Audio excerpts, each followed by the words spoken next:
Vincent Cespedes, bonjour. Bonjour. Nous vous recevons aujourd'hui pour une chaîne internet qui s'appelle Thinkerview. Est-ce que vous pouvez vous présenter succinctement? Vincent Cespedes, philosophe, compositeur. Est-ce que vous connaissez notre chaîne YouTube? Bien sûr, depuis le début. Depuis le début? Ouais. Qu'est-ce que vous en pensez? Je trouve que c'est cybermoderne. C'est un concept que j'ai créé pour exprimer justement ça, c'est-à-dire que c'est l'avenir, quoi, l'avenir du débat, l'avenir de l'échange d'idées, l'avenir de l'intelligence connective. Et j'aime beaucoup. Et on ne peut pas penser votre chaîne sans penser aux commentaires, sans penser à une communauté derrière. C'est ça qui me semble vraiment très, très, très moderne. Vous avez regardé quel type de vidéos chez nous? Quasiment toutes. Peut-être pas les dernières, mais en tout cas, oui, j'en ai vu pas mal. Alors, vous connaissez... Je suis ravi d'être là, du coup, je suis honoré. Vous connaissez le principe. Oui. On a décidé de vous faire venir. On vous suit depuis 2009, un peu en dilettante, mais on a un regard sur vous, une veille sur ce que vous racontez depuis février 2009. On a décidé de vous faire venir parce qu'on a vu un extrait vidéo sur Internet. Vous exprimiez votre capacité à comprendre la violence des Gilets jaunes. Et la réaction en face sur le plateau télé nous a paru tellement déconnectée de la réalité analytique. Ça nous a fait mal. Donc on vous a appelé et ça s'est booké en 5 minutes. Et on voudrait que, pour commencer cette interview, qu'on revienne ensemble sur ce moment. Alors, c'était sur CNews. Je suis invité assez régulièrement. J'aime être invité comme ça dans des chaînes et des cercles où je suis une parole dissonante très facilement. Enfin, c'est pas compliqué d'être dissonant sur ce genre de chaîne. Mais à chaque fois, j'essaie de saboter le débat. C'est un peu comme ça. Je suis très solitaire dans la vie. Je suis pas quelqu'un de réseau. Je suis pas quelqu'un... Et ce côté solitaire qui, pour moi, est vraiment important pour l'indépendance d'esprit, surtout dans la philosophie, très très important, parce qu'on a très vite fait des coteries et des espaces où on pense la même chose finalement. Philosopher, c'est douter? Philosopher, c'est créer. C'est douter, mais pour créer, pas juste pour douter. Et donc, ça s'est passé, ça dure longtemps. Il y a un extrait qui a circulé de 3 minutes, mais en fait, ça dure vraiment longtemps. Et effectivement, c'était... Vous dites que c'est déconnecté, je dis que c'est connecté. Pour moi, ils étaient ultra connectés. C'est moi qui les ai déconnectés. Ils étaient connectés à la défense du système. Donc il n'y a pas plus logique, et je m'y attendais. Après, il y a tout un jeu d'art oratoire et d'art rhétorique. Moi, ça ne m'a pas du tout fait mal. Je me marrais intérieurement. Je me marrais intérieurement parce que c'était du sabotage. Je sentais que juste dire les faits, lorsque le but est de les invisibiliser, les faits, juste dire les faits, juste dire le réel, on ne peut plus subversif dans ce genre d'endroit. Et donc j'ai bu du petit lait en me laissant couper la parole. Je sais frapper du poing sur la table et parler et dire « taisez-vous tous ». Je n'ai pas joué cette carte-là pour être dans une dialectique justement où on voyait un peu ce qu'ils avaient dans le ventre tous. D'ailleurs, au début, ils me connaissent un tout petit peu, donc au début, ils y allaient doucement. Je me suis laissé mordre volontairement. Et en fait, ils sont super connectés, c'est-à-dire que le but est de défendre un système où, lorsque les esclaves protestent, il faut frapper très fort pour faire des exemples. C'est un peu comme ça que j'analyse la répression envers les Gilets jaunes. C'est cette prise de contrôle de la dialectique sur les plateaux télé.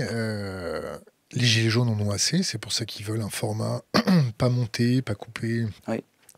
Un peu comme chez nous. Oui. En direct. En direct. Comment vous comprenez cette violence de Gilets jaunes? En fait, c'est pas un ras-le-bol, c'est une mutinerie. Jacquerie. C'est une mutinerie. Moi, je vois dans l'ambiance un peu pirate. Et dans l'ambiance très codée de la marine, on va dire. Pas pirate, mais de la marine. Et c'est une mutinerie, et une mutinerie, c'est contagieux par essence. C'est hyper contagieux. Il suffit qu'il y en ait un qui dit « j'ai plus peur » pour qu'il y en ait plein qui disent « je n'ai plus peur ». Et on le voit d'ailleurs dans toutes les sorties de dictature. Tout d'un coup, quand la peur tombe, ça va très vite. Et c'est ce qui doit, en tout cas moi, c'est ce qui garde mon espoir intact. C'est-à-dire je sais que ça va très vite. Pendant la résistance contre l'occupation nazie, il y a eu des journaux de résistance. Dans les années 40, En 1940, 41, 42, jusqu'en 42, les journaux préconisaient une résistance en termes de lifestyle, de mode de vie. Résister, c'était l'élégance des Parisiennes qui étaient tellement belles qu'elles résistaient à l'occupant nazi, déboussolées par leur beauté. Résister, c'était de la spiritualité, du New Age. Et en 43, tout d'un coup, dans ces journaux-là, il était question de quelque chose de beaucoup plus punchy. Et il y a eu une recrudescence d'assassinats et de sabotages. Qu'est-ce qui s'est passé? En 1943, les nazis ont cessé d'être perçus comme étant invincibles. Et c'est allé très très vite. Et on le voit avec Ben Ali en Tunisie, on le voit partout. Ça va très très vite. Et donc, les Gilets jaunes, c'est ça. C'est-à-dire que grâce aux réseaux sociaux, grâce à cette intelligence connective, on va en parler parce que pour moi, c'est vraiment l'immense nouveauté, qui n'est pas une intelligence collective. D'ailleurs, collectivement, ils ne sont pas encore spécialement intelligents sur le terrain. C'est normal, ils ne sont pas formés pour être intelligents sur le terrain. Ils essayent de se former. Et l'intelligence individuelle, chacun y va de sa théorie, de son opinion et de son vécu. Mais ce qui est fort, c'est qu'il y a une intelligence connective supérieure à l'intelligence collective et à l'intelligence individuelle. Intelligence collaborative, est-ce que ça se regroupe un peu ou pas? Dans le collaboratif, il y a simplement l'idée de travailler ensemble. Dans le connectif, il y a l'idée qu'on est connecté à travers des écrans, mais on n'est pas dans le toi et moi charnel. Et en fait, c'est fondamental pour la pensée de ne plus être dans le toi et moi charnel. Dans le toi et moi charnel, lorsqu'on est ensemble et qu'on brainstorm autour d'une table, le sexe de la personne est important. La couleur des yeux de la personne est important. Le statut de la personne est important. Les tics non-verbaux de la personne sont importants. Dans le connectif, tout ça, ça n'a aucune importance. Et une gamine de 17 ans, si elle a des arguments, peut avoir plus de poids qu'un professeur d'université. C'est ça l'intelligence connective. On dit unis par le Kala. Oui, exactement. Et donc cette intelligence connective, et les jeunes de 15 ans sont complètement là-dedans, c'est vraiment une nouvelle donne anthropologique pour moi. C'est vraiment une nouvelle façon de penser et d'être performant. C'est une performance nouvelle. Et donc, les Gilets jaunes expérimentent ça. Ils expérimentent une désobéissance civile qui ne se positionne pas comme telle par rapport à un système, on va dire, d'exploitation. Voilà. Et ils refusent la subordination sociale. Alors, ils n'ont pas encore, à mon avis, je les suis beaucoup et je veux même les éditer certains, donc je suis en dialogue avec pas mal, ils n'ont pas encore cette conscience claire que le système à attaquer est un système hyper connecté et hyper capitaliste. Ça commence à venir. Ce que je vois comme une immense nouveauté de la part des Gilets jaunes, c'est que on dit ils se radicalisent, il y a l'extrême droite qui est là, etc. En fait, je crois qu'ils se délepénisent pour ceux qui étaient lepénisés. Je crois que se confronter avec le peuple à travers l'intelligence connective va augmenter la tolérance. Donc j'ai une lecture complètement différente de cette idée de radicalisation dans l'extrême droite. Je crois au contraire que ça va délepéniser le débat et que du coup c'est très dangereux parce que ça va être très dur à diviser et le pouvoir en place veut diviser.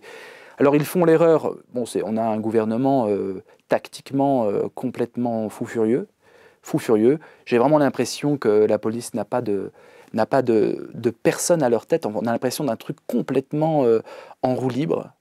Donc la répression est sordide et aujourd'hui à l'heure connective, ça circule extrêmement vite. Donc ils n'ont pas pris ça en compte.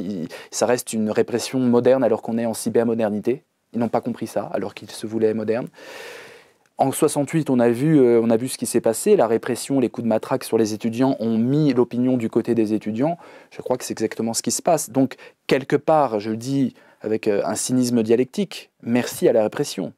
Sans la répression, le mouvement n'aurait pas duré longtemps. La répression fait que l'opinion aussi est de leur côté. Et donc, ce qu'on voit, c'est une mutinerie qui va être mondiale. Si je dois jouer un peu Nostradamus, je pense que ça y est, c'est fini. Je pense que les Gilets jaunes, avec les Gilets jaunes, dans un pays développé, dans un pays riche, même si les richesses ne sont pas réparties justement, on a un nom qui s'affirme face au système. Enfin, ça arrive. J'en parle depuis très longtemps. Dans mes premiers livres, la cerise sur le béton, violence urbaine et libéralisme sauvage, c'est le sous-titre. On me traitait de fou, d'illuminé, de cochon, etc. Là, ça y est, enfin, on a affaire à une insubordination sociale contre un système d'exploitation. Ça va donner des choses très intéressantes. Philosophiquement parlant, où se trouve le gouvernement Macron? Il est dans le déni, il est dans la fuite en avant, dans la cavalerie, Pour moi, il est dans l'impunité des grands. Il est dans l'impunité des grands. Le problème de ce gouvernement, c'est qu'ils ont acheté leurs députés, ils ont acheté tout le monde, et ils s'imaginent que l'argent peut tout acheter, y compris la paix sociale. Et ils sont dans un délire d'impunité. Qu'est-ce que ça veut dire? C'est plus profond que juste un sentiment de déconnexion. Ils sont absolument persuadés que le système actuel est un système qui est de l'ordre de la justice et de la vérité. Ils n'arrivent même plus à critiquer une possibilité d'en sortir. Ils sont dans des possibilités de régulation du système. Donc ça, c'est pour moi l'aliénation suprême. C'est un gouvernement d'aliénés. C'est-à-dire que même quand on valide le système, qu'on est absolument sûr qu'il faut être capitaliste, qu'il faut des différences sociales, qu'il faut être cynique, etc., on arrive quand même, si on est un tout petit peu intelligent, à penser d'autres systèmes possibles pour les combattre. On peut penser le communisme pour le combattre. Mais on arrive quand même à sortir du système intellectuellement pour voir les options possibles. J'ai l'impression qu'ils n'ont pas cette fenêtre-là, qu'ils ne comprennent pas la possibilité même d'une alternative. Quand on voit les députés, quand on voit les responsables de ce gouvernement, on a l'impression qu'ils ont le nez dans le guidon et ils sont totalement dans le système sans savoir qu'ils le servent. Et c'est pour moi le symptôme même de l'aliénation. C'est une obéissance, mais on ne sait même pas qu'on est en train d'obéir. Et c'est pour ça que la seule possibilité pour leur faire retrouver la raison et leur dire c'est une option politique, mais il y en a d'autres, juste vous pouvez la maintenir, mais il y en a d'autres. Et c'est pour ça qu'il y a l'arrogance. Macron n'est pas arrogant. Je suis sûr que c'est un homme absolument charmant. Humainement, il est amène. Mais je pense que, comme pour lui, ce système est la vérité incarnée, qu'elle n'arrive même pas à penser un au-delà du système, du coup, il est arrogant parce qu'il dit « mais que voulez-vous ? Il n'y a que ce système, il faut bien qu'on s'arrange ». Et son obsession de gestion, c'est parce qu'il n'a pas pensé la possibilité d'alternative. Et donc voilà, donc c'est très dangereux parce que là, on a affaire à de l'aliénation qui ne sait pas qu'elle est aliénée. Et la seule possibilité face à ça, c'est la violence. Il n'y a que la violence. Ça peut être de la claque dans la tête à quelqu'un, c'est-à-dire tu ne sais pas que tu es en train d'obéir, je te mets une claque dans la tête, du coup tu perds tes lunettes, tu te secoues la tête et tu vois une réalité alternative. Et puis au niveau social, la claque dans la tête, c'est les gilets jaunes. Les gilets jaunes, c'est une claque dans la tête d'un système qui ne se perçoit pas lui-même comme système d'aliénation. Sur ce fameux système, et si je vous dis, il n'y a pas d'autre solution, on a dépassé le point de non-retour, c'est quoi votre système alternatif ? Le système alternatif, c'est un système connectif. C'est-à-dire qu'on a une nouvelle forme d'intelligence qui est là. Ça s'appelle l'intelligence connective. On peut voir sur les forums que c'est très pertinent. On peut voir sur les Wikipédia, tout ça, que c'est très pertinent. Et qu'il y a plein de bêtises, mais elles sont autorégulées à la longue. On peut voir sur votre chaîne qu'il y a de la pertinence, qu'il y a de l'intelligence qui circule. Ça c'est l'intelligence connective. Je ne suis pas le gourou de l'intelligence connective, j'ai créé ce concept tel que je l'entends, mais je n'ai pas une vision là-dessus. Mais en tout cas, ce qui est sûr, c'est que la politique va devoir faire avec cette forme d'intelligence, ou disparaître. Ou disparaître. Bien sûr. C'est sa peur de disparaître qui lui fait s'accrocher, on va dire, contre toute forme de justice. C'est-à-dire qu'elle tiendra jusqu'au fond de son déni pour... Elle tiendra et elle gagnera. Ce système gagnera. Ce n'est pas les gilets jaunes qui vont faire perdre le système. On a affaire à une première vague d'insurrection qui, de toute façon, va être matée. De toute façon. Il n'y a aucun espoir. Je veux dire, et la violence des répressions nous montre ce que ça peut être. Et on sait très bien que ça peut être encore plus répressif avec leurs blindés, etc. Donc, bien sûr que le système va gagner. Mais le but du jeu, selon moi, le but du jeu est de marquer un point. On ne gagnera pas cette guerre-là, mais de marquer un point de façon à ce que la majorité de la population commence à se déciler et commence à voir que ce système est très fragile à la critique quand elle est juste, quand elle est argumentée, et quand elle est pertinente et quand elle est juste. Donc le but, pour moi, des Gilets jaunes, c'est de montrer la vulnérabilité idéologique de ce système-là. Une parenthèse, question d'Internet qui vient de tomber. Pensez-vous que le mouvement des ZAD a été le précurseur et le catalyseur de cette désobéissance civile qui tend à se globaliser ? Alors je pense pas. Je pense que ce qui se passe sur les ZAD, c'est des formes d'expérimentation sociale très importantes, de conscientisation. Mais je crois que ça reste trop dans l'optique de la marginalité. Et ce qui est très puissant avec les Gilets jaunes, c'est que c'est pas marginal. Ça devient un fleuve. Et donc, les ZAD, c'est très intéressant comme expérimentation sociétale, il y en a plein. C'est très intellectuel comme mouvement. Les ZAD, c'est des gens qui réfléchissent, qui pensent, qui sont confrontés dans l'expérimentation, pas dans l'abstraction d'une discussion, dans l'expérimentation à la justice, à la répartition, au simple fait de dialoguer ensemble. Donc là, il y a plein de leçons à en tirer. C'est un laboratoire social extrêmement intéressant, mais je ne vois pas le lien direct avec les Gilets jaunes. Il y en aura peut-être, mais je crois qu'avec les Gilets jaunes, il y a cette idée d'une prise de conscience.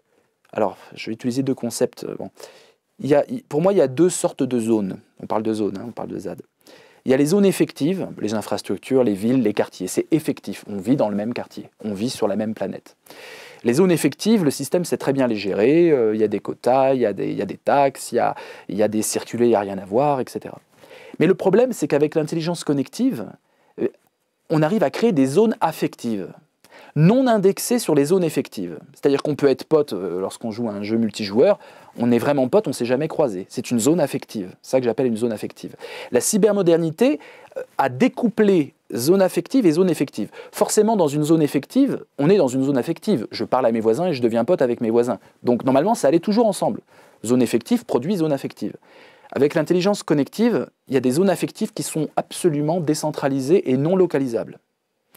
Les Gilets jaunes, ils expérimentent ça, c'est-à-dire que tout d'un coup, ils expérimentent la possibilité de partir de zones affectives. On est tous sur Internet, on gueule, on envoie des vidéos. Et d'arriver dans l'effectivité du monde. D'arriver dans la réalité, c'est un retour au réel, alors qu'on s'est organisé, formé et, boosté dans la zone affective. C'est la revanche, c'est la puissance même de l'affect humain qui déboule dans la réalité, alors que le but du jeu de ce système, c'est de déréaliser le monde. Parce que tous connectés avec des lunettes 3D dans un tititainment, un divertissement abrutissant, c'est l'idéal pour le système. On se rebelle sur son jeu vidéo et dans la réalité, on se soumet au système. Et là, tout d'un coup, la technologie qui était là pour nous abrutir, pour une sorte d'extension du divertissement virtuel hyper jouissif, tout d'un coup, c'est pas ça. Ils utilisent les vidéos live non pas pour regarder ma belle vie, comment je suis dans ma vie, non, ils utilisent pour s'organiser et revenir dans le réel. Et c'est ça que le système, à mon avis, ne supporte plus. D'où l'extrême violence. Quand vous voyez Marlène Schiappa et Cyril Hanouna... Schiappa, ouais. Pardon. Autant pour moi. Organiser un débat, c'est quoi? C'est du pain et des jeux? C'est quelque chose d'une nouvelle expérimentation?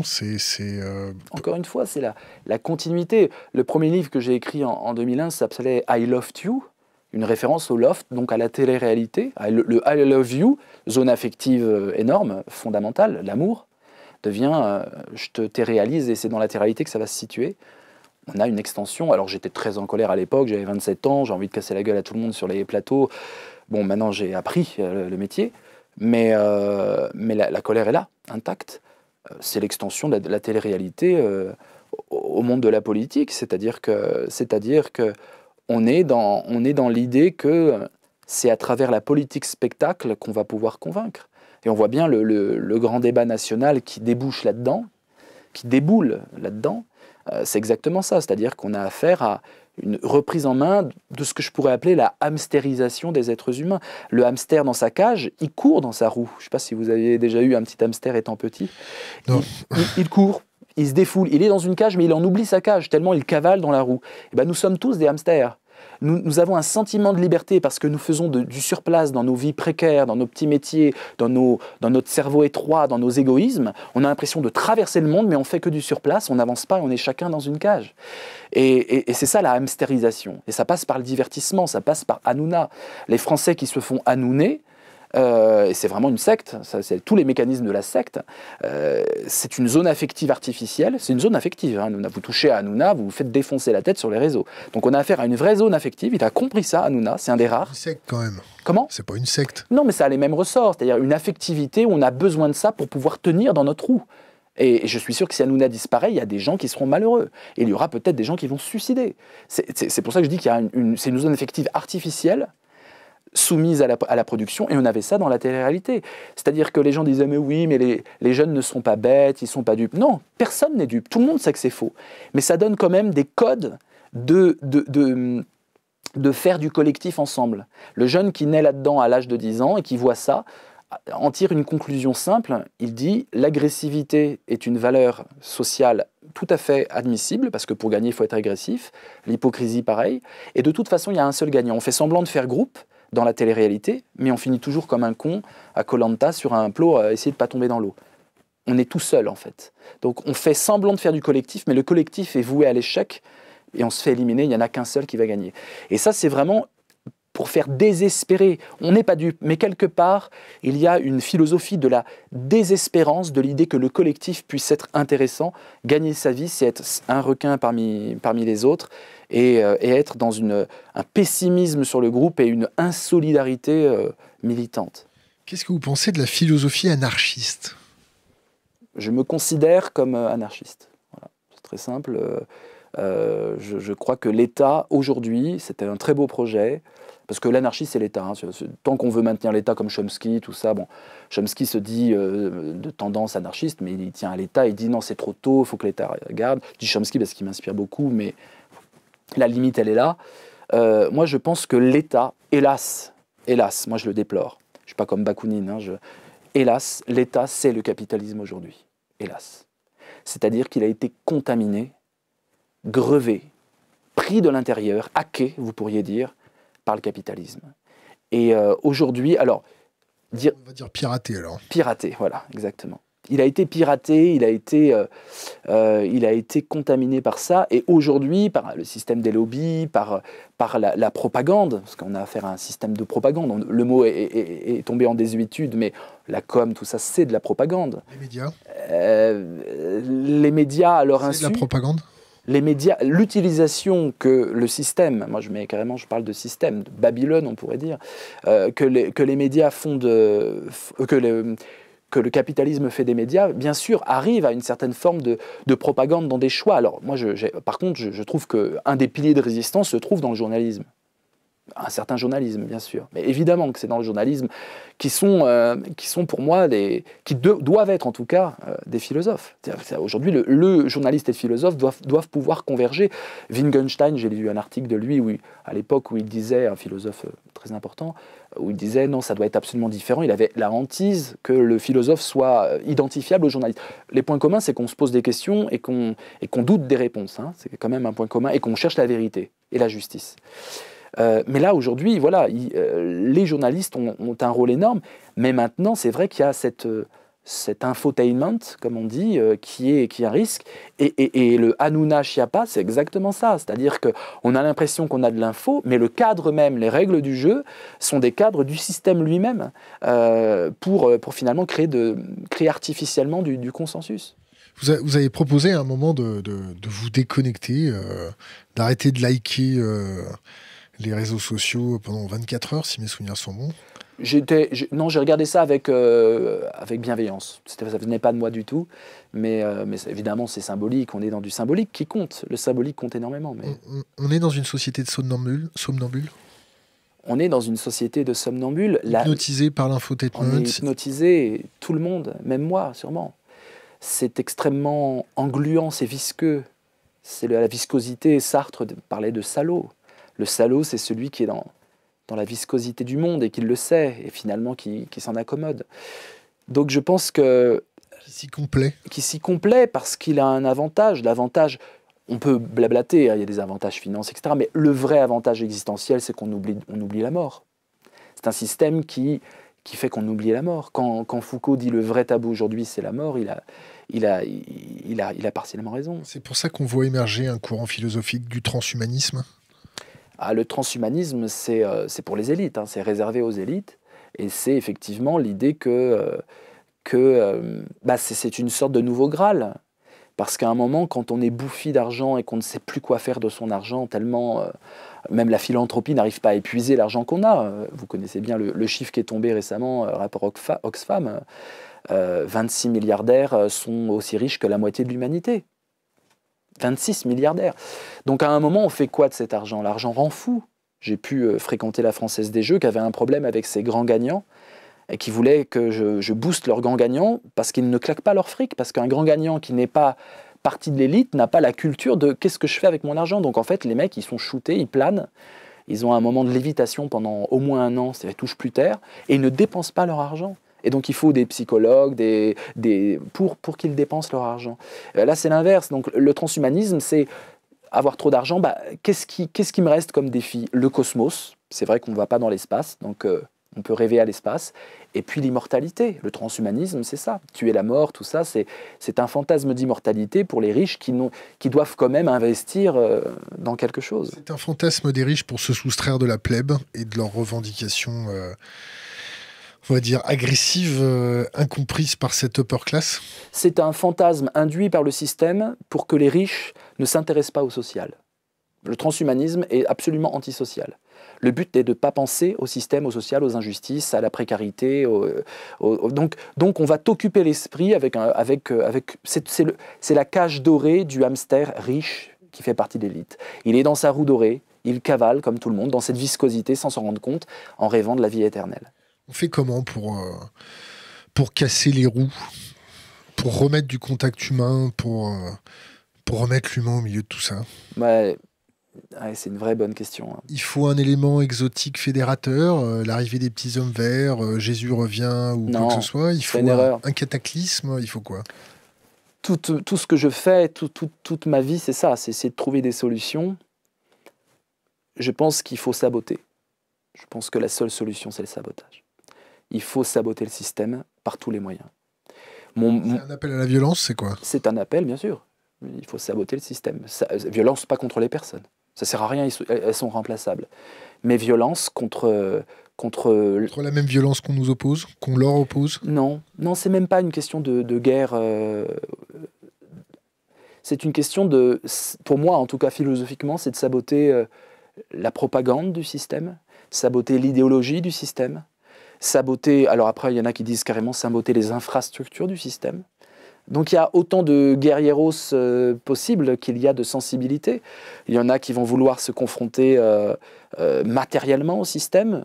98% vont vouloir juste être un soutien logistique, des 2% qui iront vraiment se confronter. C'est très intéressant.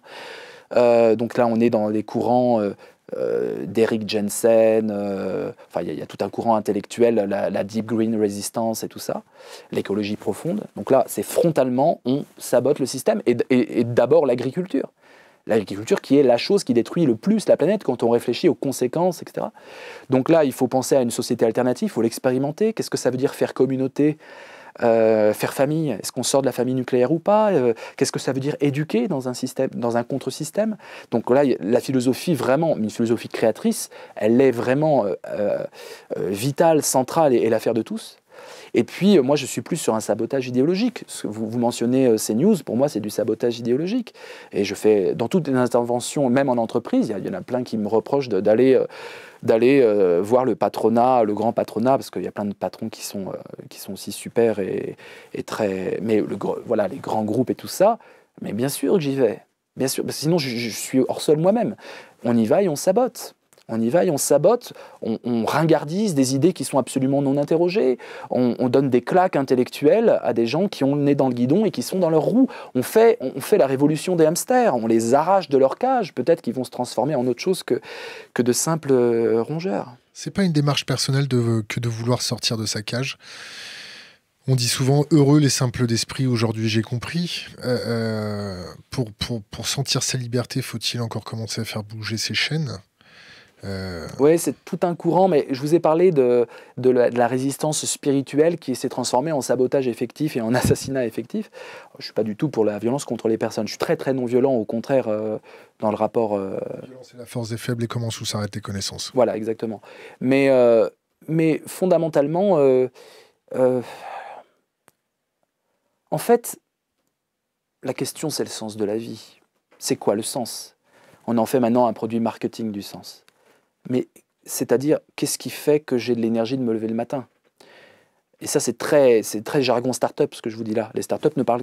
Tous les start-upers disent « je veux changer le monde » parce qu'on leur a appris à dire ça. Et ils ne changeront pas le monde, pas du tout. Et ils augmenteront nos chaînes, certainement. Donc, le sens, pour moi, le sens ne peut aller qu'avec les générations futures.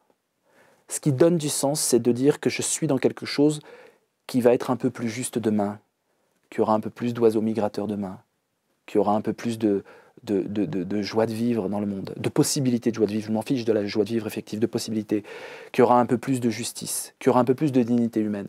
Et donc, c'est ça le sens. Et si c'est ça le sens, on voit qu'on a affaire à un système qui va très très bien avec le développement personnel, le coaching et le je vais bien, même si je lis Krishnamurti et d'autres éveilleurs de conscience. Tant que la libération est affaire personnelle, on ne crée pas du politique. Et je l'ai bien vu, j'ai analysé dans Vivre au printemps, j'ai analysé tous mes 68 et comment ça a été récupéré. 68 pour moi est fondamental pour comprendre cette désobéissance spontanée que je mentionnais.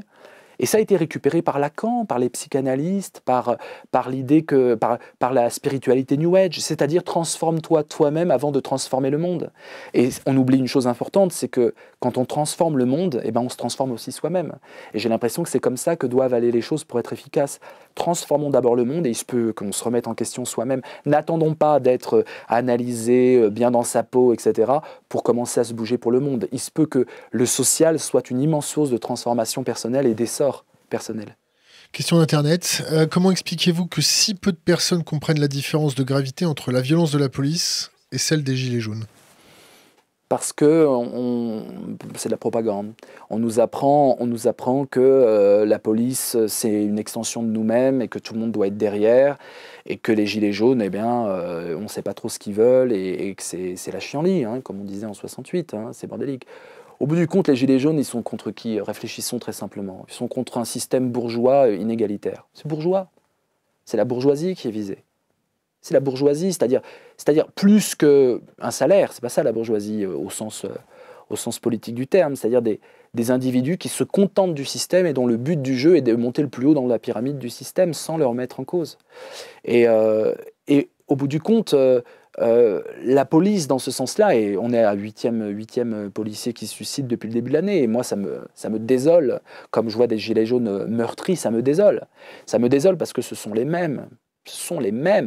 C'est-à-dire qu'il y en a qui ont pris ce parti pris existentiel d'être du côté de... Mais ils y trouvaient de la noblesse, de la dignité à défendre l'ordre. Puis à un moment, ils vont se rendre compte, et là on aura fait un pas géant, ils vont se rendre compte qu'ils servent qui? Est-ce qu'ils servent vraiment le peuple? Est-ce qu'ils servent vraiment la France à maintenir ce système? Et là, ça va... Alors là, pour l'instant, il y en a qui s'en rendent compte, qui sont pris dans un étau psychologique qui doit être horrible, et sans soutien véritablement. Et là, donc, ils se retournent leur violence contre eux-mêmes. Mais ce n'est pas forcément des suicides, ça peut être un mal-être. Il y a un mal-être profond parmi les forces de l'ordre. Mais à un moment, ils vont se rendre compte que ça n'a pas de sens. Et s'ils ne s'en rendent pas compte? S'ils veulent absolument continuer d'envoyer leurs enfants au cours de tennis et payer leur toit, leur prêt bancaire, s'ils n'ont pas envie, en fait. Moi, je crois vraiment à la force de la colère. Je crois qu'on a toutes les raisons aujourd'hui d'être en colère et pas déprimé. Et je crois que la plus grande révolution en ce moment, en 2019, c'est de transformer notre désespérance en colère. La colère est contagieuse, la colère est passionnée, la colère, elle est communicative. Légitime. Là, je parle de colère légitime. La colère est légitime. La haine peut ne pas être légitime, elle peut être construite, la haine. Mais la colère, le thumos grec, c'est-à-dire la partie irascible de l'âme, j'ai l'impression que on critique d'ailleurs le système, et les intellectuels du système critiquent beaucoup le côté émotionnel. Ils disent « Ah, c'est l'émotion, il faut être dans la raison ». Non, il faut être dans l'émotion. La zone affective, c'est une zone émotionnelle. Et je crois vraiment que cette colère-là, peut-être que ceux qui sont installés et pris dans des compromis avec le système ne bougeront pas, mais leurs enfants bougeront. Leurs enfants bougeront. Question, avez-vous vu la vidéo de remise de diplôme d'un jeune ingénieur de l'école centrale de Nantes et la critique qu'il a faite de son école? Ça me dit quelque chose. J'ai dû voir passer, et en tout cas, j'imagine un peu ce que ça peut être. On va demander à la communauté qui nous donne d'autres détails en attendant. Ouais. Je vous pose une autre question d'Internet. Combien de temps pour une transition? Comment un mouvement insurrectionnel peut-il renverser le système en place autrement que par un coup d'État appuyé par l'armée? Par l'expérimentation philosophique. Et philosophique au sens... Alors, il faut faire juste un petit topo sur la philosophie. On nous montre une philosophie bourgeoise. Ça fait depuis maintenant 10 ans qu'on est dans une sorte de philosophiquement correct qui est l'antithèse même de la philosophie. Et pour moi, c'est la ruse suprême du système de mettre des soi-disant philosophes médiatiques. Comme qui? Vous les connaissez, les noms? On aime bien les noms ici. Hein. Quasiment tous les philosophes universitaires, quasiment. Et les animateurs de philosophie. Voilà. Ceux qui ne sont même pas sur le terrain de la transmission, mais voilà. Et ça, c'est le système. C'est-à-dire, à travers eux, ce n'est pas eux qui parlent. Eux, ils s'agitent dans leur ego un peu boursouflé. Mais ce n'est pas ça. C'est-à-dire que le système nous montre que la philosophie n'est qu'un jeu de salon mondain pour enculer des mouches, excusez-moi l'expression. Et cette masturbation intellectuelle érigée comme une sorte de glorifiée, récompensée, là, hélas, il y a plein de journalistes qui tombent dans le panneau, ça c'est vraiment déplorable, mais c'est l'antithèse de la philosophie. La philosophie, c'est de la création déjà, c'est-à-dire que philosopher, c'est créer, expérimenter, et donner aux autres la possibilité de changer de paire de lunettes. C'est-à-dire construire une paire de lunettes qui fait voir la réalité différemment, avec des connexions imprévues, des rapprochements qu'on n'aurait pas pensés. Et du coup, si j'ai une paire de lunettes différentes, j'agis différemment. Donc le but n'est même pas la création conceptuelle. Deleuze disait, philosopher, c'est créer des concepts, en critiquant les publicitaires qui créent des concepts pour vendre des pâtes. Et j'ai l'impression que c'est beaucoup plus puissant. C'est créer de la liberté nouvelle, la philosophie. Créer une paire de lunettes et donc créer des possibilités d'action nouvelles. Et donc quand je dis c'est la philosophie, c'est pas du tout de la masturbation intellectuelle. Et c'est pas du tout bourgeois. C'est des possibilités de désobéissance intellectuelle par rapport à un système que tout d'un coup, je n'identifie pas à ma propre vie ou à moi-même. Et c'est là ce que j'appelle le clash. C'est un concept que j'ai créé, le clash désobéissant. On parle de clash dans la télé-réalité, mais le clash tel que je l'entends, c'est la fameuse claque. Le clash, c'est deux cymbales qui se cognent l'une contre l'autre, et les deux résonnent. C'est pas je te clash, toi tu résonnes, moi je suis là tranquille et je t'ai clashé. C'est je te clash et je me remets en question moi-même à travers la remise en question que je fais de toi. C'est l'essence même de la philosophie. Et le philosophiquement correct, c'est-à-dire citer les 20 noms de la philosophie dont tout le monde se fiche complètement, Philosophie Magazine, si vous voulez des noms, vous ouvrez Philosophie Magazine et vous avez la philosophie bourgeoise, pour embourgeoiser même ceux qui ne sont pas bourgeois, et avec toujours des Aristote, des Platon, des machins, dont tout le monde se fiche aujourd'hui. C'est-à-dire qu'on n'est plus du... Et même quand ils se font forts de penser le monde actuel, finalement, ça devient fade. C'est une sorte... Le philosophiquement correct, c'est comment je prends des questions du monde actuel et je les fais entrer dans l'empire des fades. Je neutralise la philosophie, j'en fais quelque chose de complètement futile et c'est vraiment l'ennemi. Donc, pour moi, la philosophie, elle est dans la rue où elle n'est pas. Et c'est pour ça que je pense que ce qui se passe avec les Gilets jaunes est une explosion philosophique de masse de type mai 68 à ce niveau-là, où ils vont refaire la civilisation, ils vont refaire une sorte de panorama de toutes nos aliénations. Ils auront des solutions peut-être après, mais je pense que le premier acte, c'est qu'on devienne tous philosophes. Et mon combat, il est là. C'est de montrer que la philosophie, c'est l'affaire de tout le monde. Je critique le monde, je me critique moi-même, et j'essaie d'aller vers une voie de justice et de vérité. C'est douloureux de philosopher. Est-ce que vous pensez que une maman seule, avec ses enfants, qui déjà emploie des trésors d'ingéniosité pour pouvoir mettre quelque chose dans une assiette, est-ce qu'elle a le temps, l'envie et les capacités d'encaisser ce choc, de prendre conscience? Elle prend conscience de sa réalité tous les jours. Mais si elle commence à philosopher, est-ce qu'elle l'a déjà fait? Elle va peut-être abandonner. Ma question est un peu nébuleuse, mais... Je vois à peu près. Je pense que la maman seule qui élève ses gosses ne peut être que philosophe. Je pense que le problème, c'est l'homme de 50 ans qui a un certain pouvoir, même précaire, et qui est dans un système de déploration, c'est-à-dire tout ce qui ne va pas dans sa vie, c'est de la faute de la femme. C'est de la faute de quelque chose de flou. C'est-à-dire qui compose avec son mal-être pour justifier qu'il n'a aucune responsabilité vis-à-vis de lui-même. C'est l'homme de plus de 50 ans, finalement, le danger. Et moi, j'ai 45 ans et je vais commencer à entrer dans la zone dangereuse. C'est pas la femme. Une petite prostate? Ouais, voilà. C'est-à-dire que c'est pour ça que je me sens vraiment écoféministe. L'écoféminisme, il est caricaturé en France, mais il est très sérieux aux États-Unis. Afrique. Et en Afrique, et bien sûr, c'est une voie philosophique d'avenir, qui n'est évidemment pas enseignée tellement à l'université. Mais l'écoféminisme, c'est ça, c'est de se dire, le grand problème de ce système, c'est que c'est un patriarcat, et que le militaire est une conséquence idéologique, hein, le complexe militaro-industriel, d'un patriarcat qui vise la performance et la mainmise sur les ressources. Et donc, le problème de l'homme de 50 ans, lui, il m'intéresse, parce que c'est lui qu'il faut faire désobéir. La femme, elle désobéit. Être une femme, j'ai l'impression, dans le système culturel, je parle évidemment pas de biologie, mais dans le système culturel de la fabrique à faire des hommes et des femmes, qui est quand même super actif aujourd'hui encore, très peu saboté finalement, je crois que c'est l'homme de 50 ans qui ne veut pas remettre en question sa responsabilité par rapport au désastre actuel. Si je vous dis le monde ira mieux quand les femmes choisiront les meilleurs d'entre nous, ça vous fait penser à quoi? Une sorte, oui, je vois à peu près la référence, mais une sorte de, oui, ça me fait penser, je ne sais pas si c'est en philosophie, c'est Luce Irigaray qui dit ça. Il y a aussi André Michel, une femme, André Michel, qui met le lien entre patriarcat et complexe militaro-industriel. Très très beau livre, absolument pas connu, mais et puis après on a tout un courant américain là-dessus. Je ne crois pas à cette idée d'aristocratie, d'élitisme par le choix. Ouais. Oui. Je te coupe. Non, on voit souvent les plus belles femmes choisir les plus cupides des hommes, là où il y a le plus de blé, où il y a le moins d'éthique, où il y a l'avenir de leur gamète assuré, de leur patrimoine génétique assuré, c'est-à-dire qu'elles choisissent le foyer qui va pouvoir permettre à la progéniture d'évoluer le plus loin possible dans un système donné. Est-ce que les femmes aussi peuvent avoir ce rôle de responsabiliser les hommes de 50 ans névrotiques, névrosés et mégalomanes? Alors, il y a beaucoup de sous-entendus dans ta question que je dois déconstruire.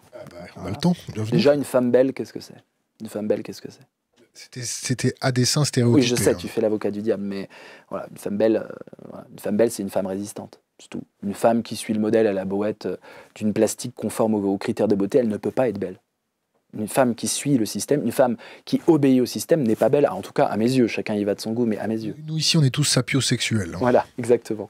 Donc voilà, je pense que dans ce que tu décris, ce sont les hommes qui choisissent des femmes subalternes. C'est-à-dire des femmes soit qui n'ont pas le pouvoir et qui vont pouvoir être contrôlables. Et ce système adore ça. C'est-à-dire que c'est pour ça que d'ailleurs il y a autant d'inégalités de statut social et d'âge dans ce système-là, parce que une des grandes jouissances de l'homme aliéné, on va l'appeler comme ça, c'est justement d'avoir un lien avec une femme qu'il peut contrôler. Parce que, encore une fois, je pense que les femmes sont éminemment plus critiques, puisque plus victimes de ce système-là. Plus victimes d'un système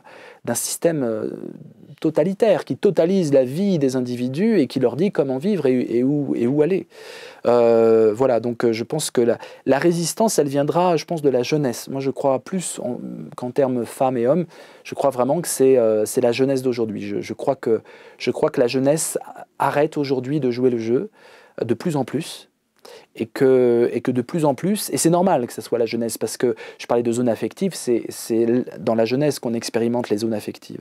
Et la jeunesse, j'ai l'impression, de plus en plus, va comprendre que le sens de la vie n'est pas dans le roi argent, n'est pas dans le roi prestige célébrité, et qu'il va bien falloir qu'elle se raccroche pour pouvoir se projeter. Et j'ai l'impression que de plus en plus, elle est sensible à l'ambition. Mais en ayant compris que dans l'ambition, ce mot n'est pas tabou, c'est pas forcément l'ambition démonstrative, je suis le roi du monde, je suis le meilleur, mais c'est l'ambition expressive, c'est-à-dire j'ai un potentiel à exprimer et j'ai besoin des autres pour créer une possibilité d'expression. Dans mon livre sur l'ambition ou l'épopée de soi, j'analyse et je découvre, parce que l'histoire de la philosophie a très peu cerné cette notion d'ambition de façon théorique. À ma connaissance, mon livre est le premier essai pour cerner cette notion d'ambition. Eh bien, même si Nietzsche ne parle que de ça sans la nommer, eh bien, j'analyse que parmi les ambitieux, 20% des ambitieux environ, c'est des ambitieux expressifs. C'est-à-dire qu'ils ont une volonté d'exprimer un sentiment profond et une certitude profonde d'aller vers la justice. C'est l'ambition noble, on doit y mettre des adjectifs en français. Et je pense que les jeunes ont envie de cette ambition-là. Pas forcément d'être ambitieux, expressif, mais de pouvoir participer au tourbillon de l'ambition expressive de certains. Comment t'expliques le phénomène de plus en plus populaire au Japon de gamins qui restent cloîtrés pendant 10 ans dans leur chambre Otaku, les otaku. C'est cette idée que la réalité est un danger. La réalité, en fait, on nous apprend, on nous éduque aujourd'hui, en 2019, ce n'était pas le cas il y a 10 ans, hein, depuis une dizaine d'années, on va dire, on veut nous éduquer à l'idée que le virtuel est une zone de jouissance supérieure au réel. J'appelle ça le deep curse, le profond envoûtement, la profonde malédiction. J'aime bien cette idée, alors je tiens vraiment au mot anglais parce que le deep nous renvoie à l'intelligence artificielle, nous renvoie à tout ce qui pourrait être un fantasme d'une machine supérieure à l'homme, deep learning, deep blue, etc. Et le deep curse, c'est vraiment l'idée que notre jouissance et notre principe actif de liberté se situera dans un mixte entre le virtuel et le réel que j'appelle le transréel. Et nous sommes aujourd'hui dans un régime de transréalité. Ce que l'on vit actuellement, là, c'est de la transréalité. C'est-à-dire que nous sommes réellement, toi et moi, en face, mais nous avons des communautés qui utilisent les canaux virtuels et qui sont hyper importantes et hyper présentes. C'est l'ubiquité chez nous. Voilà, l'ubiquité, si tu veux. Moi, j'appelle ça la transréalité. C'est une réalité virtuelle. Et donc, le but du jeu est de pouvoir finalement habituer les hamsters à rester dans une cage de plus en plus virtuelle et donc de plus en plus confortable. Et je pense que le Japon expérimente ça avant tout le monde. C'est-à-dire que désespère du réel, il n'est pas suffisant, il est dangereux. Tu risques d'être jugé, critiqué, etc. Habite le monde virtuel, habite en transréalité, déconnecte-toi. On est dans l'univers de Matrix appliqué au monde d'aujourd'hui. Question, comment rétablir un dialogue avec ces hommes de plus de 50 ans? Pourrons-nous évoluer sans leur aide? Je pense qu'ils sont irrécupérables. Voilà. Je pense que j'en ai fréquenté. Je pense que ceux qui sont vraiment des fers de lance de ce système-là, ils peuvent changer d'ambition, on va dire, avec des grandes crises existentielles, des maladies, des prises tout d'un coup, des claques de la vie qui font qu'on se rend compte. Mais je crois vraiment que notre plus grand allié, c'est que on meurt tous, quoi, tout simplement, et que les générations se succèdent. Et je crois qu'il faut vraiment travailler la génération qui arrive. Moi, si j'ai de l'énergie à dépenser, c'est vraiment pour les jeunes, c'est-à-dire le futur de l'humanité. Faut bien comprendre, hein, quand je parle vraiment d'un type d'homme, plus que d'individus personnels, qui assiste le système sans interroger la possibilité, encore une fois, d'une dissidence ne serait-ce qu'intellectuelle. La génération des 30 glorieuses. Oui, c'était intéressant, mais on a vu que la remise en cause n'est pas suffisante. Moi, j'ai fait des manifestations, j'étais dans tous les trucs d'altermondialisation dans les années 2000. Mes premiers livres ne parlaient que de ça. J'appelle ça la néo-résistance. Et je crois vraiment qu'il faut une néo-résistance, une résistance par rapport à ce système, justement. Et une néo parce que toujours à réinventer, toujours créative, résistance philosophique, culturelle aussi, d'expérimentation humaine. Mais à un moment, la question qu'il faut se poser, c'est est-ce que c'est utile d'aller dans les sommets anti-G8, etc. Est-ce qu'avoir une pancarte sur un trottoir gêne le système? C'est à un moment la question qu'il faut se poser. Et je ne crois pas. La réponse, non, ça ne gêne pas. Le système l'absorbe, le système a fait avec ça. Regardez le grand débat national que nous propose notre président. On sait que c'est truqué tout ça, mais quelque part, la parole ouverte conforte le système. Ce sont les idées nouvelles qui font peur au système, pas la parole ouverte pour dire des banalités. Ce qui fait vraiment peur au système, c'est la description des problèmes et la compréhension pour ceux qui ont des problèmes de voir qu'ils sont corrélés, qu'ils sont liés.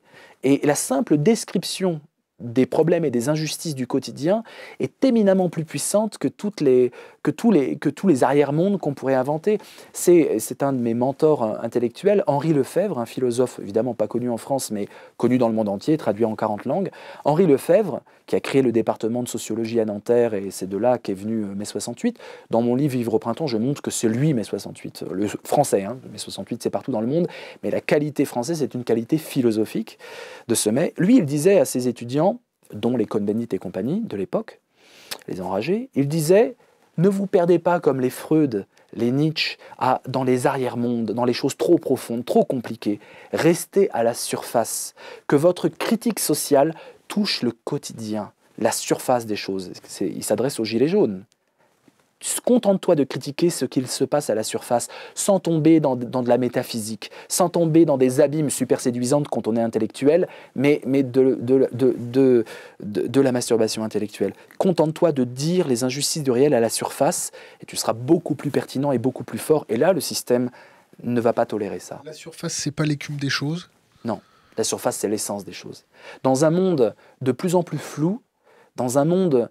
je dirais translucide, on a l'impression d'accéder aux choses en transparence, mais c'est translucide, on ne voit pas les contours. La transparence, on voit les contours d'un individu, on voit les contours d'un système. Là, on ne voit pas les contours. Il y a l'illusion de la transparence et en fait, c'est flou. Mais ce n'est pas un flou de crise momentanée. Nous allons être dans l'ère d'une société translucide. Et nous allons devoir manœuvrer dans le flou. Et dans ce monde-là, la surface, quand tout est flou, elle vaut de l'or, c'est-à-dire rester à quelque chose qui n'est pas flou dans un monde qui se floute de plus en plus. Et donc, on n'a pas affaire à l'écume des choses, on a affaire à la chose tangible et encore réelle dans un monde qui se déréalise. Et c'est ce qui fait peur. Les gilets jaunes sont fluo. Et fluo donne flou. Hein. Il suffit, vous jouez au Scrabble, et le fluo et le flou ont la même énergie sémantique. Ils sont à la fois des invisibles qui accèdent à la survisibilité. D'accord ? Je suis invisible, je mets du fluo, et du coup, tu ne peux pas ne pas me voir et m'entendre. Et à la fois, c'est flou. Leurs revendications sont floues. On est dans un flou artistique permanent, un flou politique permanent. Et leur grand combat, c'est de sortir du flou. S'ils veulent vraiment en sortir, ils se présentent aux européennes et ils ont un programme, mais ce serait un échec. Pourquoi ? Parce que là, ils sortiraient du flou. On ne peut plus sortir du flou dans la cybermodernité. Le flou, c'est quelque chose, c'est notre milieu avec lequel il va falloir manœuvrer. La surface des gilets jaunes, c'est quoi ? La surface des gilets jaunes, c'est la vie simple. C'est la vie simple. Et elle est tellement difficile, la vie simple, aujourd'hui. La vie simple, leur revendication qui touche tous les citoyens, c'est une expression gilet jaune, on veut du pouvoir vivre. C'est pas du pouvoir d'achat, c'est du pouvoir vivre. Et rien que dans cette expression de pouvoir vivre, on a une critique du PIB comme indice d'une prospérité d'État. Où elle évaluait dans le PIB la croissance de la vie, la croissance des oiseaux migrateurs, la croissance du bien-être. Le simple pouvoir vivre.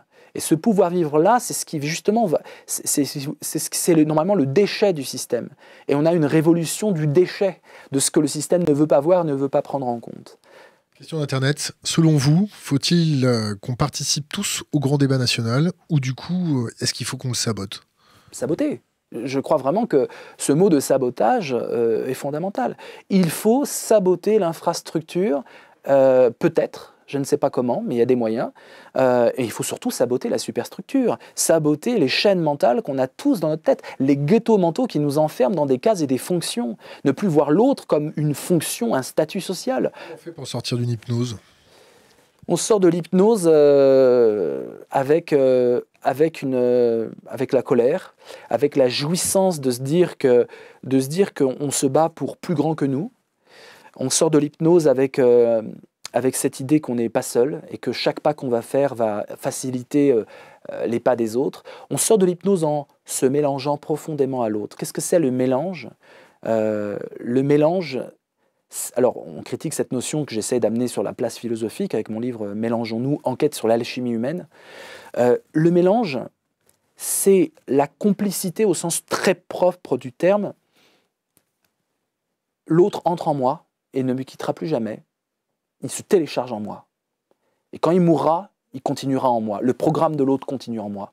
Et je me télécharge en l'autre. Et quand je mourrai, je continuerai en l'autre. C'est ça le mélange. Sur Thinkerview. Voilà, exactement. Et c'est l'essence de la vie. Pour moi, c'est ça. Le but de la vie, j'ai fait partie d'un cycle de conférences citoyennes avec Martin Hirsch sur le grand âge. On interrogeait les vieux, les très vieux, 95 ans. Et le sens de la vie, j'en suis persuadé, en ayant fréquenté pas mal et discuté avec des personnes très âgées, une vie réussie, c'est une vie où quelqu'un dit « je me suis mélangé avec des gens formidables ». C'est tout, point final. Et comprendre ça, c'est comprendre que si le sens de la vie, c'est ça, et si on est dans une société qui dissocie les gens, dans une dissociation, ou alors, le pire, c'est une fusion, c'est-à-dire une société totalitaire et fascisante, on fusionne au nom d'un critère commun, parce que la solution, quand on souffre de la dissociation sociale, c'est la promesse d'une fusion sociale. Le mélange, c'est une alternance entre des moments de dissociation, je te dis au revoir, à bientôt, et des moments de fusion, on partage de la vie, on partage de l'humanité. Et le mélange humain, c'est l'arme de néo-résistance la plus puissante au monde.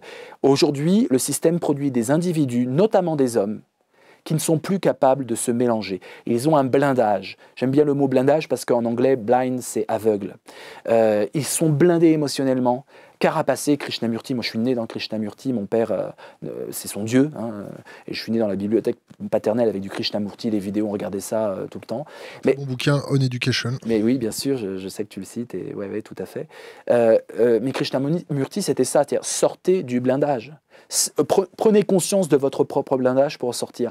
Et donc, quelque part, le sabotage auquel j'aspire, c'est un sabotage qui fait comprendre aux individus blindés que leur blindage, c'est une vie de merde. Et qu'au bout du compte, ils passent à côté de l'essentiel de la vie et ils ne pourront pas se regarder dans le miroir en étant dignes à la fin de leur séjour. Et donc, sortir du blindage, ça peut passer par plein de choses, par de l'humour, par de l'irrévérence, par de l'innovation, par du questionnement profond, par de la solitude, la bonne solitude, la méditation au sens noble du terme, mais pas cette méditation lyophilisée qu'on nous vend pour nous déconnecter. Ça passe par un sentiment de justice. Je crois beaucoup à ce que les Égyptiens pharaoniques appelaient le Ma'at. Ma'at, c'est à la fois vérité et justice fusionnées. C'est vraiment la quête de la philosophie. On doit vouloir la vérité et la justice dans un monde de plus en plus flou et de plus en plus injuste, finalement. Est-ce que tu votes ?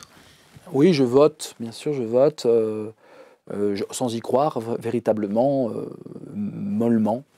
Je suis contre ce système de vote. Je pense qu'il faut qu'on puisse voter pour plusieurs candidats, plus que deux, en même temps. Je pense qu'il faut donner la chance aux petits candidats. Je pense qu'il faut vraiment qu'il y ait... voilà, j'aime beaucoup, même politiquement, ce qui se constitue. J'étais à Prague il n'y a pas longtemps sur le Parti Pirate. Je suis intéressé par ces expérimentations politiques. Donc voilà, et puis après, je fais comme beaucoup, je vote contre en général, ou le moins pire, mais ce n'est pas satisfaisant, évidemment. Birgitta Jonsdottir, ça te parle ? Comment ? Birgitta Jonsdottir. Oui, bah oui. Parti pirate islandais. Oui, bien sûr. Pour ou contre la légalisation du cannabis ? Et est-ce que tu as déjà fumé des joints ? J'ai jamais fumé de joint, parce que je ne sais pas avaler la fumée. Je sais crapoter, donc j'ai beaucoup crapoté des joints. Space cake, non ? Oui, oui, bien sûr. Et par contre, j'ai essayé des choses. Comme tout bon philosophe. Oui, c'est vital. On peut pas. Et c'est intéressant. Maintenant, il y a tellement de merde que j'ose plus rien prendre. Mais l'ayahuasca ? Non, j'ai beaucoup d'amis qui m'ont raconté ça. Ça me tente pas. Je suis un peu, moi, tu me mets à Disneyland dans les manèges, j'aime pas ça, hein, donc les trucs trop forts. Mais donc j'ai lu surtout la littérature de Michaud à Huxley, en passant par Timothy Leary et autres. Donc ça m'intéresse. À expérimenter, j'ai l'impression que bon, enfin, évidemment qu'il faut dépénaliser le cannabis, mais évidemment que le système a intérêt. Le cannabis est une fabrique à ennemis de l'intérieur. Le système a besoin d'ennemis de l'intérieur.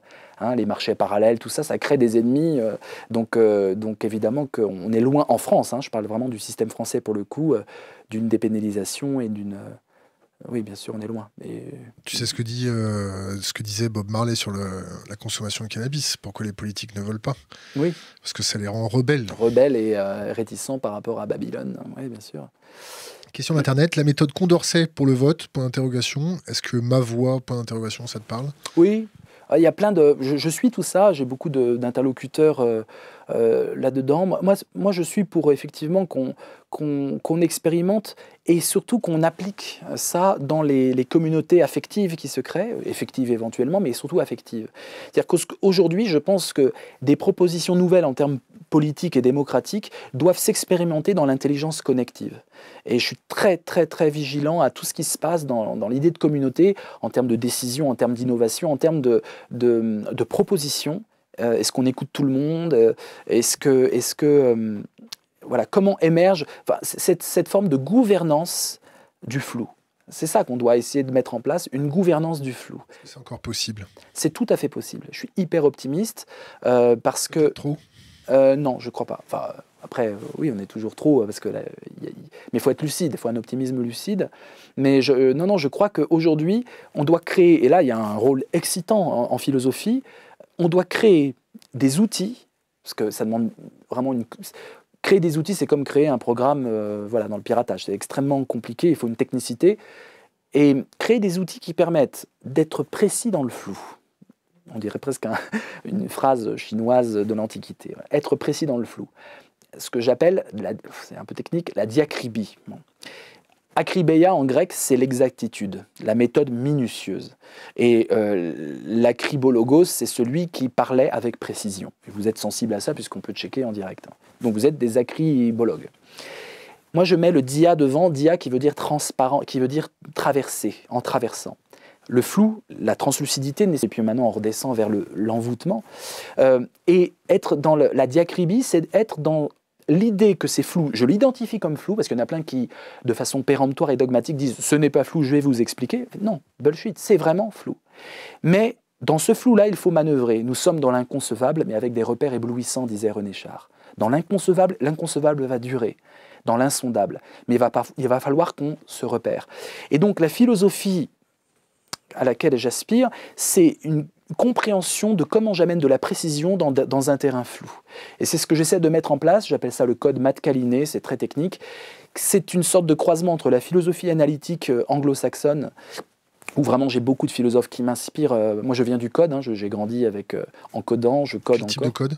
Quel type de langage? Moi j'avais un Atari, donc j'ai commencé avec un 800 XL. Donc un 520 STE, t'as pas testé? Si, l'Omicron, Basic Omicron assembleur. Et j'ai programmé, je programme encore maintenant, c'est moi qui fais les algorithmes pour les applications que je développe. Alors je les fais pas parce que je connais pas le React et Ionic et tout ça, mais je sais parler à des développeurs. Et donc j'ai créé une sorte de code philosophique qui permet de formaliser le réel sous forme d'équations, de façon à ce qu'on comprenne de quoi on parle. Et ça s'applique à tout. Ça s'applique à l'histoire de la philosophie, si tu veux comprendre la colère selon Sénèque et Spinoza ou Aristote, 3 philosophes de la colère, Sénèque, Spinoza, Aristote. Tu codes comment tu perçois la colère chez eux, et on peut voir les points communs et les différences. C'est un code vraiment comme une formule mathématique, si tu veux. Mais ça peut s'appliquer à l'introspection sur soi-même. Je code mon mal-être pour comprendre comment je peux après faire évoluer la formule, et je peux aussi m'entendre en codant des profils. Ça peut aider le profiling. On a plusieurs applications là-dessus. Et ça, j'y crois beaucoup. Je crois, alors moi c'est une tentative, il y en aura d'autres, d'arriver à se mettre d'accord sur des processus qui mettent de la précision dans un univers flou, mouvant et translucide. L'intelligence artificielle telle qu'on nous la présente, un petit avis dessus Oui, parce que je la développe aussi, donc je pense être un précurseur en philosophie à développer personnellement avec une équipe, avec Zhang Ha qui est ma collaboratrice, qui dirige une société que j'ai dû créer pour développer ces applications. On en a développé 3, qui sont des aventures, tu le sais bien, intellectuelles incroyables.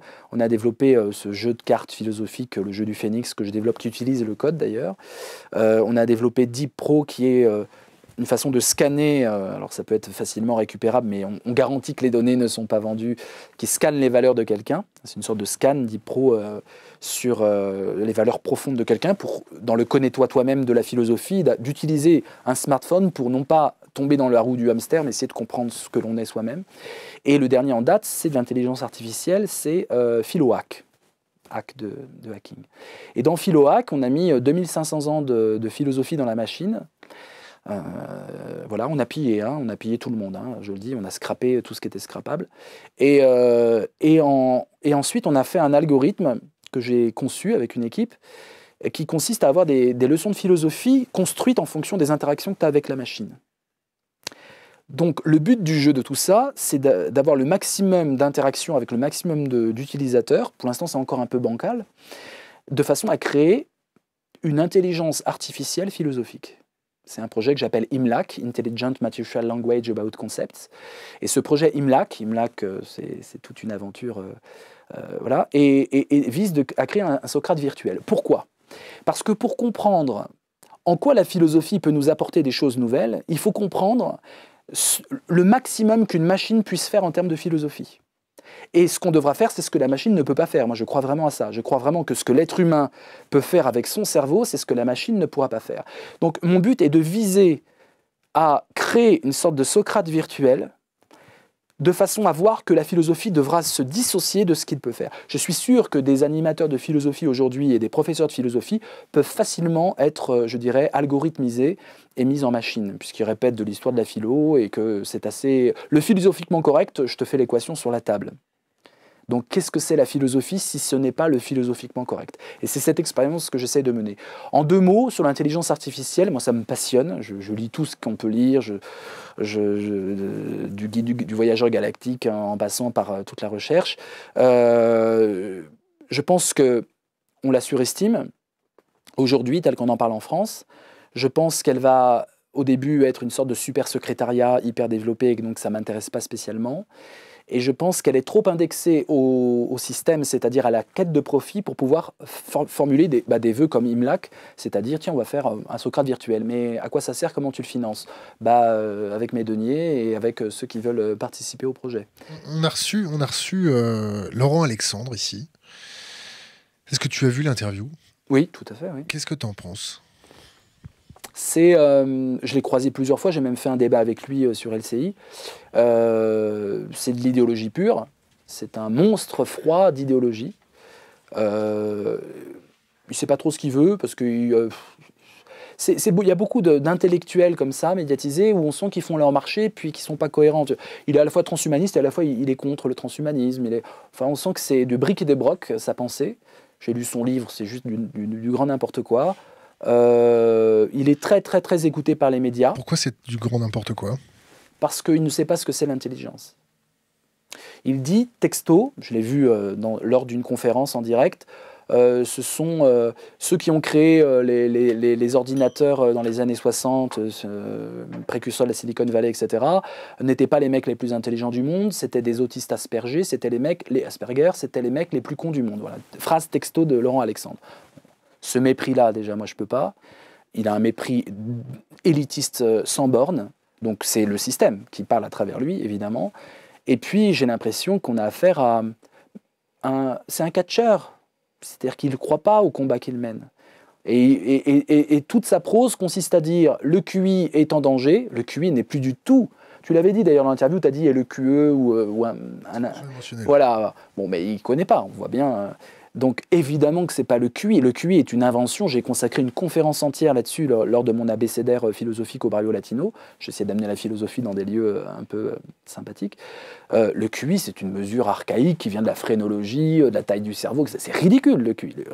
On peut être le plus grand génocidaire du monde et avoir un QI surdéveloppé. C'est ce que je lui ai dit. Bon, on ne peut rien dire avec cet argument-là.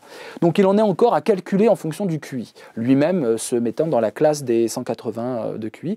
Et quand je suis sorti du débat, pour montrer un peu le bonhomme, il m'a dit « Ah, toi, c'est bien, toi, tu as un QI surdéveloppé, alors c'est facile de critiquer le QI parce que tu as un QI surdéveloppé. » Donc, c'est vraiment les phrases d'élite s'adressant à ceux qui, normalement, devraient faire partie de l'élite, mais qui désobéissent et qui un peu sabotent la rhétorique de l'élite. Donc, j'y accorde pas beaucoup d'importance. Il est très médiatisé, donc ça dit quelque chose du monde. Ça dit que les médias, aujourd'hui, en termes d'intelligence artificielle, veulent faire peur. Et on est loin de ce que... Pousser un modèle. Comment? Pousser un modèle. Pousser un modèle, guerre économique, il faut mettre des budgets, c'est son argument premier. Je veux dire, il n'y a pas besoin de tellement de budget. Je veux dire, quand on connaît un peu l'histoire, de l'informatique, c'est pas forcément la recherche et les experts qui donnent les plus grandes perles dans l'informatique. Ça, c'était avant. Maintenant, il faut un pipe, il faut avoir accès à des pipes de données pour entraîner son intelligence artificielle. Ça dépend comment tu conçois le truc, si c'est stochastique. Enfin bon, on va rentrer dans du débat précis, on pourra le faire en off, mais ça dépend. on veut faire peur, on veut diaboliser la chose, on ne comprend pas que ce n'est pas de l'intelligence artificielle, mais d'abord de l'intelligence humaine, et on ne comprend pas que l'avenir c'est solarpunk ou ce n'est pas solarpunk, c'est-à-dire que toute cette technologie, il faut la mettre au service de la sortie du système et pas de l'enfermement des hamsters dans leur cage. Moi je crois à ça. On va être un peu cyberpunk. L'interview que tu as préférée chez nous, c'était quoi? Ah, c'est une bonne question. Oh là là, ça m'oblige à tout... Pour moi, il y a des pépites. Je ne peux pas te dire un interview de bout en bout. Une pépite, un truc. Il y a plein de pépites. Aude Lancelin, il a dit des très belles choses. J'aime beaucoup. On se suit depuis très longtemps. J'ai aimé pour la déconstruction qui se fait sur le réseau. Même des Kémy Séba, ça m'a fait... voilà, c'est quelqu'un, évidemment, pour moi, qui est totalement critiquable. Mais c'est passionnant. Enfin, c'est ça qui est fort dans votre chaîne, quand même, il faut le dire. C'est que là, il s'exprime et ça critique, et il y a de l'intelligence connective qui se met dessus.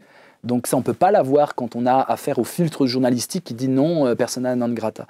Donc voilà, les pépites, c'est ça. Je crois vraiment que vous avez là des vrais moments de philosophie. Pour le coup, c'est une chaîne, pour moi, philosophie. Question d'Internet. Un point de vue sur les organisations militantes écolo et leurs actions de désobéissance civile, la non-violence. Alors moi, je suis donc pour la violence. Je crois vraiment que la non-violence, telle qu'en est le système aujourd'hui, donc la violence, attention, non personnelle, pas sur les personnes, et la violence des idées, notamment la violence des idées. Moi, je les connais bien, on se parle. Je connais Xavier Renoux et d'autres, les désobéissants. Donc c'est très intéressant parce que ce qu'ils ont compris, ils ont compris deux choses. Ils ont compris qu'il ne faut pas résister, il faut faire une culture de résistance. Résister tout seul, ça ne veut rien dire. Il faut créer, et notamment pour les générations futures, parce que tout ça, c'est un combat intergénérationnel. C'est-à-dire que ça ne va pas se faire en 10 ans ou en 20 ans. Ça va se faire sur plusieurs générations. Donc il faut créer une culture de résistance, et ils sont vraiment là-dessus. Ils ont compris que c'est une culture, et ils ont compris que pour saboter le système, l'humour peut être pertinent. Toutes les voies de la rhétorique, et pas simplement le côté frontal et brutal. Ça passe par le dialogue, ça passe par la visibilité, ça passe par le clown. Il y en a qui utilisent des méthodes de clown pour ringardiser l'oppression et quelque part déjouer les forces de l'ordre, parce que quand vous en avez un avec un nez rouge, etc., ça peut... Franck Lepage. Voilà, comme plein. Il y en a plein qui entrent là-dedans, et en Amérique, ça se développe. Il y a carrément des sorcières dans les manifestations. Il y a carrément du symbolique. Je pense qu'en France, on boude encore trop le symbolique. Je vous ai parlé du jeu du Phénix. Je me suis fait fortement critiquer là-dessus, parce que c'est vrai que c'est du symbolique. On a affaire à du photolangage qui utilise des symboles, des sortes d'archétypes. Mais le symbolique, c'est comme ça que se mènent aujourd'hui les guerres cybermodernes. La mémétique. Exactement. Et donc, oui, tout à fait, exactement. Et c'est viral, et ça frappe l'inconscient. Il faut faire rêver les individus différemment. Des rêves lucides, éveillés, mais aussi des vrais rêves. Il faut habiter les esprits en leur disant qu'un autre monde est possible, et on commence tous à essayer de le rêver. Et je suis sûr que si tous, on se partage un peu cette tâche impérieuse de devoir rêver le monde de demain, chacun selon sa spécialité, son point de vue, sa sensibilité, sa vulnérabilité, je suis sûr qu'à force de rêver, le réel, qui est lui-même est déjà un rêve éveillé, ce deep curse, va pouvoir se transformer. Alors, pour revenir à l'intervention sur l'école centrale de Nantes, l'intervention sur le fait que l'école centrale ne prépare pas ses étudiants à une vision critique du monde, qu'elle n'enseigne pas à ses élèves à faire preuve d'éthique et de remise en cause des demandes des employeurs. Ça, c'est du sabotage. Là, on est vraiment dans du sabotage philosophique. Je l'ai moi-même fait, ce sabotage. C'est presque mon quotidien, parce que je fais beaucoup de conférences dans des milieux... je me rappelle d'un sabotage que j'avais fait à Audencia, école de management de Nantes, où je devais faire le discours de remise des diplômes, et j'ai été un peu comme ça, c'est-à-dire que attention, vous êtes dans le système, maintenant il va falloir en sortir.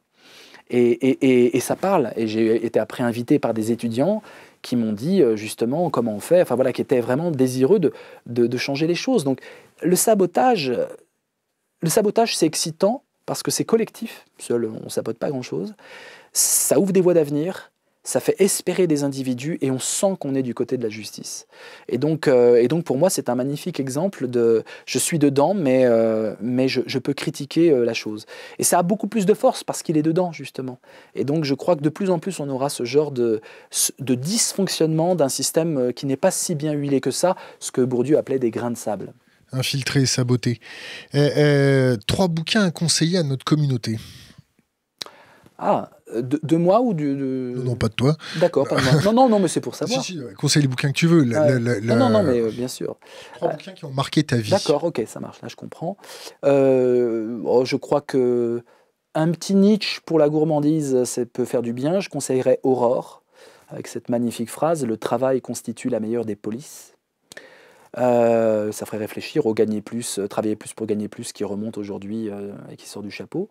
Je pense qu'après Nietzsche, on pourrait aller vers un peu de l'écologie profonde. Ça pourrait être ce que font des éditions libres. Alors, ils ne sont pas connus, mais d'Eric Jensen et autres, sur la Deep Green Resistance. Et puis peut-être du Vandana Shiva ou quelque chose comme ça, entre à la fois le spirituel et puis surtout le politique concret. Vandana Shiva, j'aime bien son combat, puisque là c'est frontal, c'est-à-dire l'ennemi c'est le capitalisme mondial, et voilà ce qu'on peut faire. Et j'aime beaucoup son combat. Du Mandela, tout ça, ça peut être aussi intéressant. On parle de sabotage. Mandela nous explique très clairement que le but du jeu pour lui, c'était de réconcilier les Blancs et les Noirs une fois le combat gagné. Et donc, il ne fallait pas de la violence armée en tuant des gens, parce que la réconciliation ne pouvait pas avoir lieu. Il fallait saboter les infrastructures. C'est pour ça que je vais faire un parallèle peut-être douteux. Une révolution, si on a une révolution qui dépasse le cadre de la révolte, il ne faut pas verser le sang. Il faudra pas verser le sang. Non, il faut pas, non. Non, il faut pas. Le but, c'est qu'on soit tous mélangés et tous complices quand même. Et les enjeux sont tellement énormes. J'ai écrit un article qui a été assez provoquant, enfin perçu comme provoquant, surtout par l'extrême droite, mais par tout le monde. Je ne sais plus où c'était, dans quel... je reprenais le Yallah de Sœur Emmanuel, quand on lui dit quel est votre mot préféré, Sœur Emmanuel dit Yallah, c'est-à-dire en avant. Voilà, elle a travaillé au Caire, en Tunisie, et donc c'est très fort. Et je montre que le grand défi des réfugiés aujourd'hui, des migrants, plus généralement, 250 millions de réfugiés climatiques en 2050, au minimum. Et donc, si on ne change pas notre culture d'accueil, et si on reste dans des bisbilles et de la rhétorique d'extrême droite ou sécuritaire, etc., on fait quoi? Et donc, dans cet article, je propose qu'on soit, en l'an 2065, chiffre totalement aléatoire, grâce aux migrants et à leurs descendants, qu'on arriverait à accueillir, qu'on soit 100 millions ou 200 millions. J'ai dit n'importe quel chiffre. Ce qui est intéressant, c'est que, évidemment, ça a provoqué, mais la question maintenant qu'on se pose, c'est tu veux combien comme quota? Parce qu'il faudra en prendre. Donc comment on s'arrange? Je pense que ça peut être ces défis-là, ça peut être des magnifiques défis pour reconstituer de la politique plus juste. C'est-à-dire qu'on doit se transformer, on doit sortir des énergies fossiles, mais ça ne se fera pas comme ça. Ça se fera en ayant à cœur d'explorer tous ensemble les possibilités philosophiques de systèmes alternatifs et de les expérimenter. Donc là, du coup, la barre est super haute et évidemment c'est assez exaltant, peut-être pas pour les plus âgés complètement enquistés dans le système, mais pour ceux qui gardent l'âme ouverte. Est-ce que tu les comprends Est-ce que tu comprends les craintes, les angoisses des gens que tu décris comme d'extrême droite, les nationalistes Je les comprends. C'est flippant. En plus, je regarde bien sûr leur timeline et autres. Ils se font peur en fait mutuellement. Tu vois que c'est effrayant et c'est toujours soi-disant indexé sur le réel, mais évidemment qu'ils extrapolent et donc ils se font peur. Ils passent le grand remplacement, tout ça. Bon, donc ils se font peur là-dessus. Ça tourne en boucle, mais ça se sabote assez rapidement. On a besoin d'être humaniste. La France pourrait tellement faire rêver le monde. On pourrait être des leaders dans l'humanisme. C'est une occasion rêvée en France. On a la culture philosophique pour ça, même si maintenant elle est dévoyée par le philosophiquement correct, mais on a les penseurs pour ça, on a des individus pour ça. La France pourrait avoir un rôle géopolitique en termes d'aura sur ce que peut être le monde de demain extraordinaire. Et je pense que si on met cette barre haute, je pense que toute cette écume d'extrême droite, finalement, va se dissoudre. Et je ne crois pas que ça va, contrairement aux autres pays européens, que ça va monter en puissance forcément dans les 40 prochaines années. Tu t'avances peut-être un petit peu là, mon grand. On arrive à la fin de notre interview. La question qui revient à chaque fois, c'est pas une question, c'est laisser un conseil pour les jeunes générations, une bouteille à la mer. Mais c'est eux d'ailleurs notre bouteille à la mer. Hein.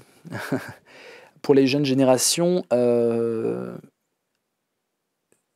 faites en sorte d'œuvrer pour l'an 3000. C'est un conseil de Julien Banda, philosophe que j'aime beaucoup. Et même de Danielokis, enfin c'est là que je vais citer Danielokis, un poète, philosophe, qui dit, je crois que c'est L'Être, un jeune poète, mais c'est pas Rilke, c'est lui, il a fait un truc comme ça. Enfin, pense le monde de l'an 3000 et œuvre pour pouvoir travailler au-delà de tes satisfactions personnelles. Le plus grand danger aujourd'hui, c'est de vouloir te satisfaire. Mais ce n'est pas la satisfaction qui te fera donner le sentiment de vivre, c'est l'insatisfaction, pas déploratoire, l'insatisfaction jouissive. C'est le mot de Rumi, ça serait pour moi le meilleur conseil qu'on puisse donner, c'est mon mot, c'est ma devise. Ne demande pas l'eau, demande la soif. Vincent Cespedes, merci. Merci.